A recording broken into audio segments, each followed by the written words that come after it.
significa ser brasileiro no século XXI? Uma ampla pesquisa realizada pelo Instituto República ouviu cerca de 1.300 pessoas de todas as regiões e classes sociais do país para dar resposta à questão.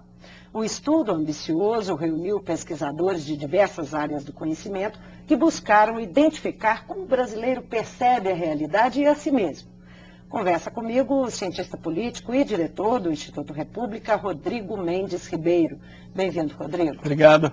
Rodrigo, o que é ser brasileiro no século XXI? Dá para fazer assim, você pode fazer um prólogo para a gente? Hoje o brasileiro se vê como um batalhador, que significa o seguinte: as pessoas não encontram facilidade para resolver seus problemas, mas buscam na sua luta, com muita esperança, com muita fé, sempre achar que o dia de amanhã vai ser melhor do que hoje. São pessoas que se veem, o brasileiro se vê como um povo alegre, um povo feliz, e um povo que tem um recurso fundamental para resolver as suas questões, que é o jeitinho brasileiro, que a pesquisa mostrou como vamos dizer, um traço bastante típico do brasileiro e visto hoje cada vez com mais positividade. Porque eu acho que a grande novidade da pesquisa é que o brasileiro se percebe de uma forma mais positiva. Você tem quase 80%, 78% da população que tem orgulho de ser brasileiro. Isso vai gerando uma série de repercussões na autoimagem do brasileiro. Ele é um otimista. Com certeza, o brasileiro é um otimista. Não acho que isso seja uma grande novidade, né? Você tem várias pesquisas que sempre mostraram esse traço de otimismo da população. Mas está aprofundado nesse momento, essa percepção mais otimista? Pois é, o que a gente está vendo é que como as pessoas estão se vendo de uma forma mais positiva, quer dizer, eu tenho uma autoimagem melhor de mim mesmo, então eu projeto também um futuro melhor. Eu acho que as coisas tendem a melhorar, já que eu estou vendo que a situação hoje está boa. Essa questão do jeitinho.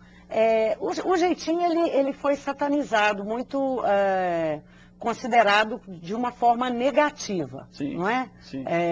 Por especialistas, intelectuais e tal. E o brasileiro considera o jeitinho uma qualidade, de forma geral? Como é que é isso? Pois a nossa pesquisa, ela buscou fazer uma releitura dos clássicos, né?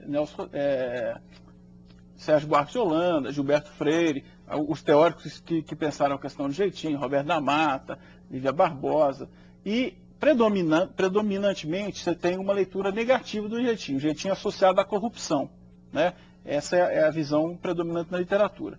A gente foi perguntar para o brasileiro como é que você se autodefine, né? Então o jeitinho, na verdade, não era um objetivo nosso na pesquisa identificar, era na verdade, ele é fruto da própria pesquisa, surgiu naturalmente na pesquisa.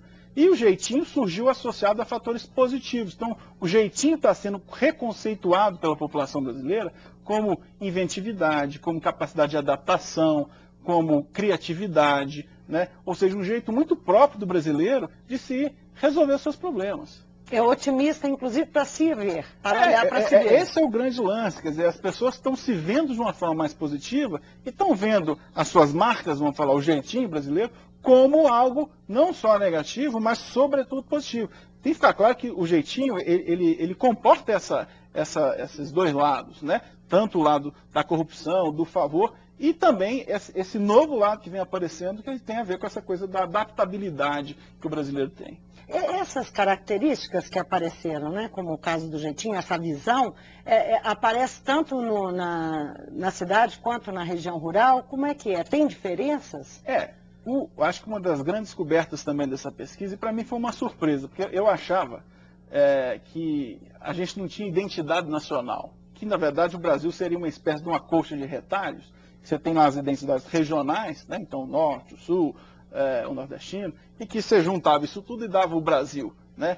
E que a pesquisa mostrou que existe unidade nacional, existe coesão, existe um consenso em torno de uma série de questões, em torno da visão que o brasileiro tem de si mesmo, por exemplo, de batalhador, de alegre, que o jeitinho é um fenômeno nacional, ele não é um fenômeno que está só no campo, na cidade, ou entre os velhos, ou entre os jovens, ou entre os ricos, ele está no Brasil inteiro, né? A visão de batalhador também está no Brasil inteiro. Um outro dado que a pesquisa mostra é que o brasileiro tem uma crítica severa aos políticos e se sente envergonhado com a forma como eles tratam a coisa pública. Qual que é a leitura que você faz desse dado? E dessa forma, né, dele afirmar que tem vergonha?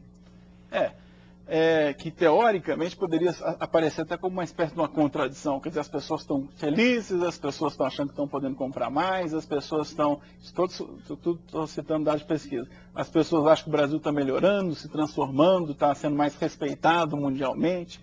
Ao mesmo tempo, eu vejo os políticos de uma forma muito negativa. Os partidos de uma forma muito negativa.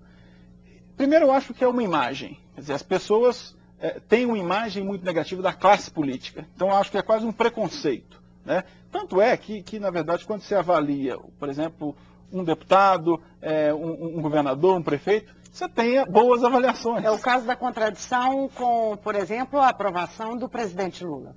Exatamente. Quer dizer, você tem um presidente Eles não veem nele muito bem político? avaliado. Pois é. Você avalia bem o presidente, mas eu detesto os políticos, né?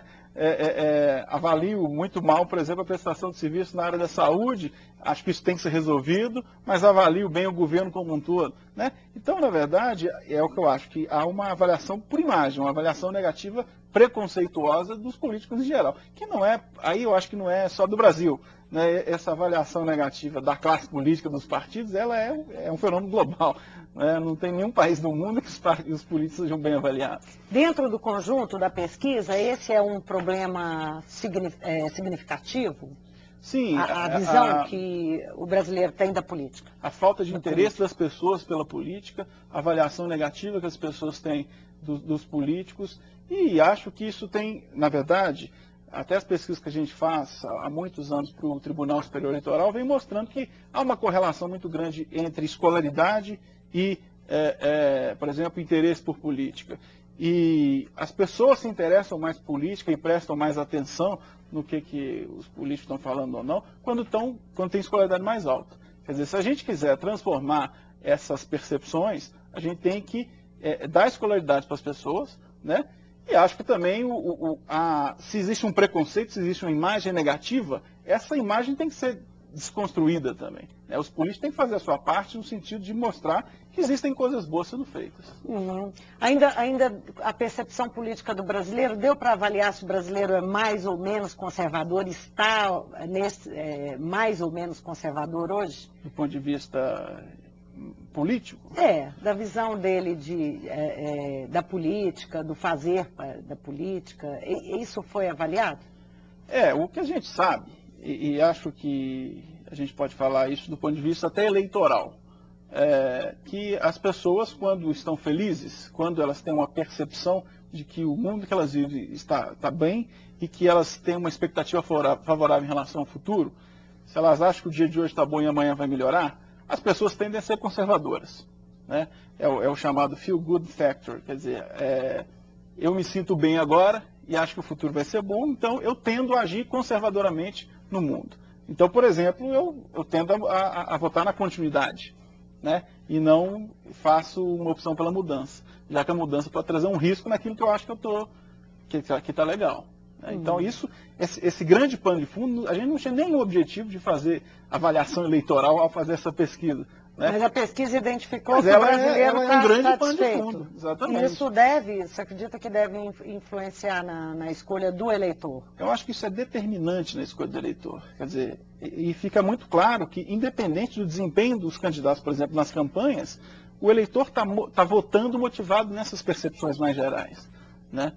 Ele vota porque ele acha que ele melhorou a qualidade de vida dele, que ele está conseguindo comprar mais, que ele avalia positivamente o governo que aí está. Então, ele tem um comportamento conservador nesse sentido.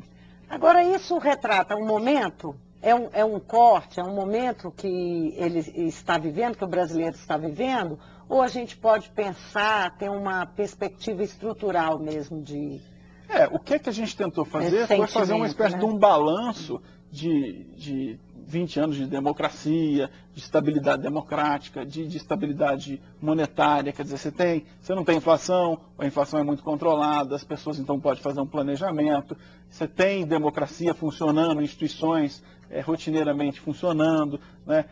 Você tem um marco regulatório constitucional que está aí desde 1988 funcionando, né? Isso tudo a gente acha que produz efeitos ao longo prazo, e efeitos estruturais, né? A proposta nossa foi medir qual é o impacto disso na autopercepção dos brasileiros. Então, eu acho que nós não estamos falando de um fenômeno que é localizado, né? Acredito que se mantiverem constantes essas coisas, a tendência é de continuar melhorando.